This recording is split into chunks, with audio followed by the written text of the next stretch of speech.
Armenian servicemen will participate in 2 military exercises organized by the US Ground Forces Command in Europe later this year. Armenia's Defense Ministry spokesperson Aram Torosyan wrote on Facebook today that Armenian servicemen will participate in 2 exercises this year, one called Kosovo Force and the other called Sabre Junction. Yesterday, the Pentagon website updated the list of countries that will participate in the multinational Defender military exercise in 2023, including Armenia in the list. After some time, however, the US Defense Department edited the list, and Armenia was no longer included in the list of participants. Despite confusion around this, Torosyan confirmed today that Armenia plans to participate in at least 2 US-led military exercises this year.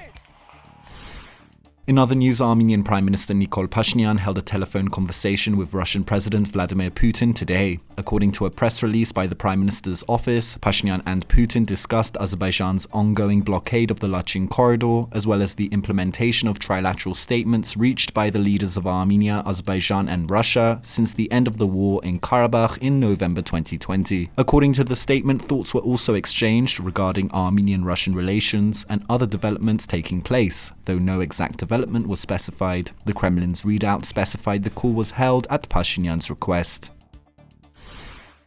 And Pashinyan also received a delegation today led by Arun Venkataraman, the US Undersecretary for Global Markets at the Commerce Department. Pashinyan and Venkataraman discussed deepening US-Armenia cooperation in a number of fields, including energy, technology, trade and investment. For his part, Venkataraman emphasized Washington's interest in deepening commercial ties between the two countries and promoting interaction in various fields, including the energy sector. Venkataraman will head to the ＳiviLNet studio later today to give an interview.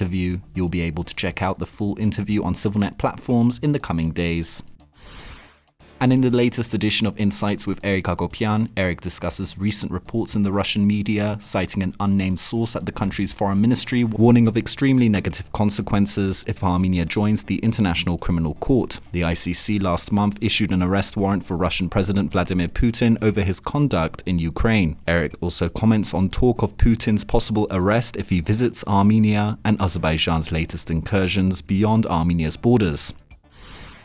And finally, in the latest edition of Frontlines, hosts Karnik Kerkonyan and Garo Ghazaryan are joined by journalist Yuzey Bulut, Armenia's former human rights defender, Arman Tatoyan, Linda Yulcekyan, whose husband Vigen is jailed in Baku, as well as Amin George Bashir, Vigen's lawyer. They discuss the ongoing blockade of Artsakh, the threat of ethnic cleansing in the region, and the plight of Armenian prisoners of war held in Azerbaijan.